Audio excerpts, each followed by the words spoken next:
Welcome back, ladies and gentlemen, to I'm Not Gonna Hold You, man. Time for our guest segment of the day, man. We've got the homie Kaz here, man. Kaz from MSG Networks. Say Less with Kaz, with you, Low Key, Rosie, Wale Mania, you know, former WWE writer, long resume, bro. It's good to have you on, man. How's everything been going for you? Everything's good, man. You know, just dadding right now with the old lady and just staying busy, but not too busy since I don't got no Knicks playoffs to cover this year. But things are all right, man. Things are all right. Yeah, definitely. Congrats on the kid, man, for sure, man. To you and your girl, man. But let's talk about a little bit NFL before we get into the NBA. I definitely want to talk about the Knicks too, because of I feel like they got a guy in RJ, so I want to talk about that. Let's talk about it, too. But NFL, man, it's been the craziest NFL offseason that probably I can remember. Like, I've never seen this many, player movement. Brady decided, fuck this, I want to come back and play again. Everything that's been going on. What's your take on not just Debo saying he wants to get out, but just the craziness we've been seeing this offseason? I think this is something that's been a long time coming. I feel like, a lot of players in the NFL see the sort of the free market that NBA players get, to a lesser extent Major League Baseball players get. And, they've had, one of the weaker unions in Major League Sports. So a lot of times the reason why you haven't seen a whole lot of frequent movement or just sort of freedom that you see a lot of players see is because of that union rights, right? So I think now a lot of the players are starting to see, you're only going to get maybe 1 or 2 big contracts your entire career. Right. And, you got to kind of use sort of the rules that the NFL has with their non-guaranteed contracts to your advantage as much as you can. Because, if you had a bad season, like if Deebo Samuel stunk it up or Tyreek Hill or Devontae Adams stunk it up, they could cut their pay as well. Right. So I guess, now a lot of these athletes and, it's all going to be a domino effect, man. Like as you see quarterbacks putting up these gargantuan numbers and throwing 40, 50,000 yards, in their careers, or, the 5,000 in the season, you're going to see these wide receivers get numbers that are going to justify being paid the way they want to be paid. Right. And, you do it that way. You can pay a big wide receiver and get that money, or, try and find somebody a little cheaper, find somebody in the draft. But, they know that they're highly in demand this year. Yeah. I think last year and the past 2 years, really, it's been such a wave of young quarterbacks coming into the league that every time you see a young quarterback with some sort of potential, everyone's like, oh man, if we can get this person here, like we can get Devontae Adams here, if we get Tyreek Hill here, they got it for Tua. Deebo Samuel's obviously been on the top of the list for the New York Jets. And I know with Zach Wilson, they've been trying to get him a #1 target. They got some pretty good targets in the offseason, right? Tight ends and whatnot. And Elijah Moore had a pretty good season. But they want a marquee name for Zach Wilson. So I think it's all kind of connected, right? Like it's not just one answer to why this NFL offseason has been as nuts as it has. It's just kind of nature of the business right now. Yeah, I kind of feel like, the one thing the NBA had the most like over the NFL was like, it was really like a, 24/7, 365 league. And I think that's what LeBron and them made when they did the Heatles 12 years ago. Now it's crazy. The NFL is like, I don't know if it'll be to the extent of the NBA because there's so many damn players, but I think we're getting to that level where it's like the Super Bowl ended, 3 months ago, and we haven't had a break from the NFL at all. It's like, don't even feel like it's been gone. Like we're already starting, the workouts for teams, already doing the off-season workouts. Yeah. You got the pre-draft stuff. And that's kind of what the NFL is, man. They want to own the entire calendar as far as the 4 major sports are concerned. You'd be surprised that they're technically the shortest, but they take up the most like sports life cycle. You know what I mean? So yeah, like we're in the middle of the NBA playoffs and boom, one of the top receivers in the league want to get traded. It's like it's crazy, man. But and I like what you said about the quarterbacks, because it's like I even feel like from a quarterback perspective, we see what's going on with Kyler Murray, one in his deal. Lamar's like we haven't really he wants his deal. I feel like we haven't really got that pressure yet. Like Baltimore, just like we're waiting to pay you what's going on. How do you feel like for with how this was set for like younger quarterbacks, like you mentioned Zach Wilson, or let's just say I'm a Bears fan, Justin Fields, if he has like his breakout year, do you think it's gonna be where guys are gonna want their money quicker now? I think so. I think right now you see a lot of NFL quarterbacks, and you got 3 years to show a franchise if you're worth, if you're worth it, if you're worth being invested into for the future. And you don't got to look that far to see just how long ago we all thought Mitchell Trubisky was the answer. And in my case, how we thought Sam Darnold was the answer. And like, dog, if you don't show yourself, if you don't show something in 3 years, right? Like, then look at Baker Mayfield, who's #1 overall pick a couple years ago. And now they're like, you don't know. So if you've been on the opposite side of that spectrum and you showed that, hey, I'm more than just a good quarterback, I'm a franchise. Like Lamar Jackson is unquestionably the franchise of the Baltimore Ravens, right? Same thing with Kyler Murray, unquestionably the franchise of the Arizona Cardinals. You got those 3 years to show and prove that you're worth the money. And, we've seen what happened with Josh Allen. We've seen what happened with Patrick Mahomes. We've seen all these incredible quarterbacks that have sort of MVP-type seasons get paid MVP-type money. And, there's only 1 or 2 shots you really get in your entire career.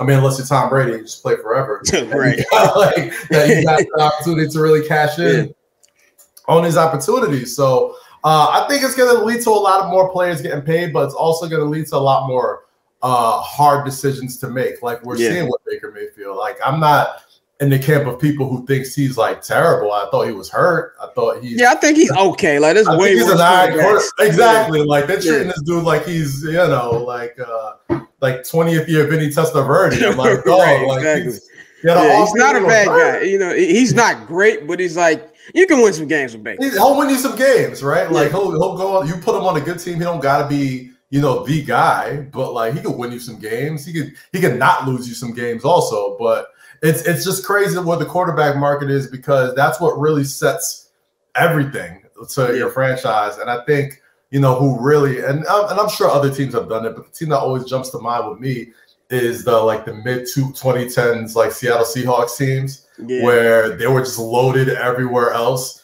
And they had Russell Wilson when he was young and cheap, and they could just kind of go out and just spend money on Marshawn and spend money on the Legion of Boom and spend money on everything else. And then when it's time to pay that quarterback, that's when you kind of have that catch-22 of, all right, we're going to pay you, but we're going to have to trade Devontae Adams to the Raiders, right? It's one of those things that if you don't capitalize when the quarterback is young and cheap and you don't have to restructure their rookie deal, that's when you could win. But if you're that rookie quarterback who's, the sole reason why they're winning, you want your money, and understandably so.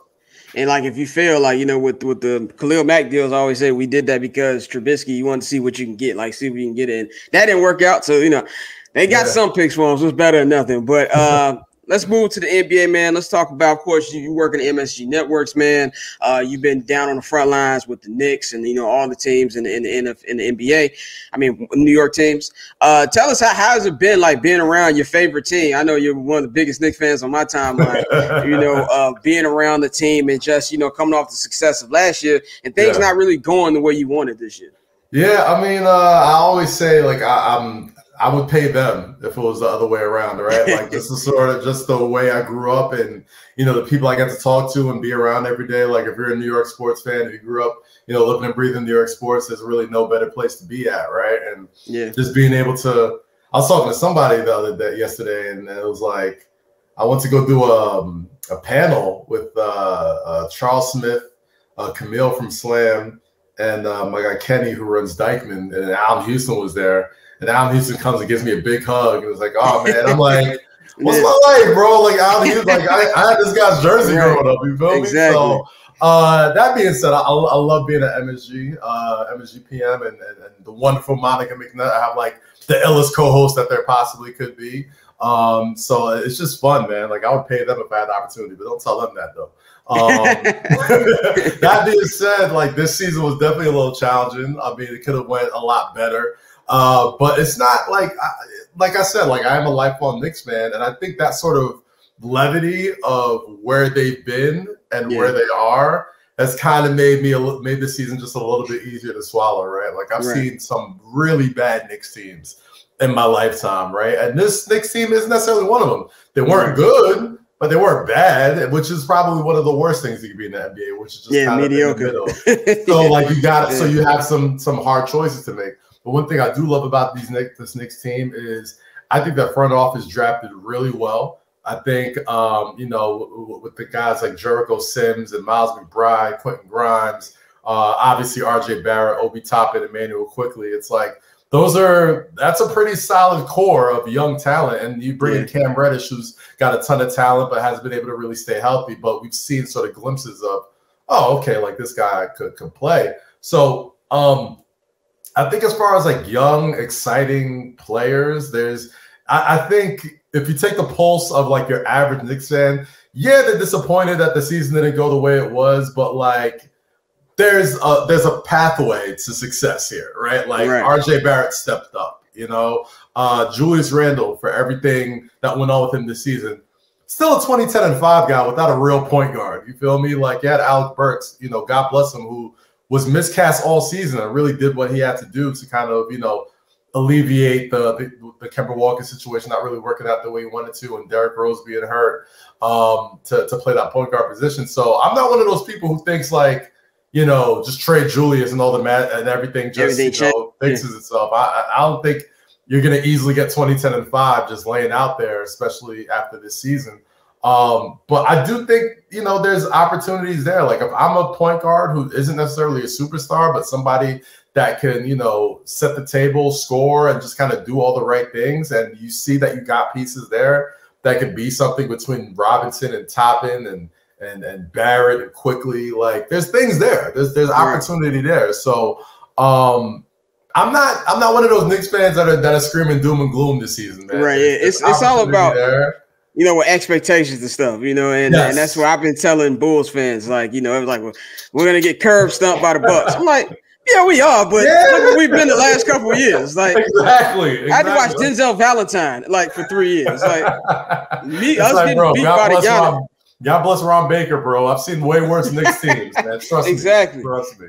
You know, exactly, man. And I like what you said too, like being around Allen Houston, because it's like, you know, when, you know, being around these teams, like sometimes you have these what the hell moments. Like, you know, like just last week I was covering a playing game and I'm sitting there eating. Here comes Jerry West, sit down and eat his ice cream. I'm like, it's the fucking logo sitting at the table with me. He's talking and saying hi. I'm like, you talking to me? Like, you know, so that kind of stuff like kind of shakes you up a little bit, but it's definitely dope, man. But as we know, just a couple more minutes here with you, I want to talk about the playoffs a little bit, everything going on. I think this is the most exciting playoffs I've seen in a minute. So many good, you know, potential matchups we've got going on, all the young guys.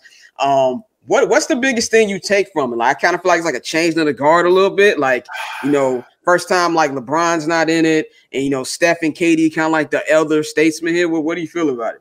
Yeah, I think I'm a roll with you. What you said, I think Steph and KD kind of being the elder statesman right now, and Chris Paul to a lesser extent, sort of being like you know, it's. I don't want to say a changing of the guard because I think this changing of the guard has been happening for a while. I just think now, you know, we're seeing a lot of the great young talent on a national level that I don't think we've gotten a chance to. I think the world being introduced to Anthony Edwards is amazing. I mean, obviously, like hoop heads everywhere or people on NBA Twitter knew very much who Anthony Edwards was, but you know, just seeing just his everything about him outside from just his game, but just his personality has been really cool to see. The Karl Anthony Towns story is really dope. I mean, John Morant, who shot to the national consciousness this season, is already sort of like become sort of like the face of the playoffs. Already, which is nuts, you know, like it's a weird thing. I don't want to get into like conspiracy theories and none of that stuff, but it's like, you know, like you got the Warriors here who I think quiet is kept. Like I think one last legacy run with that crew and Jordan Poole rising is a great story.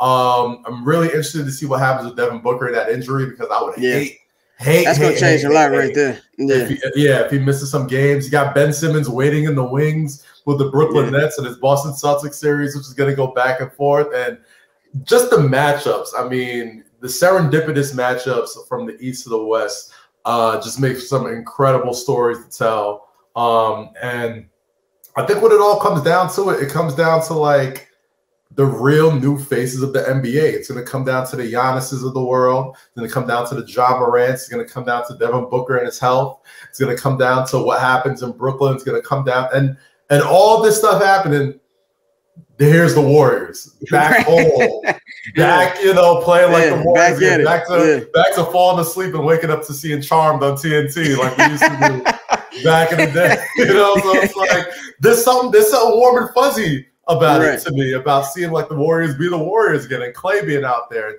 the rise of Jordan Poole. So there's so many incredible stories in the NBA playoffs this year.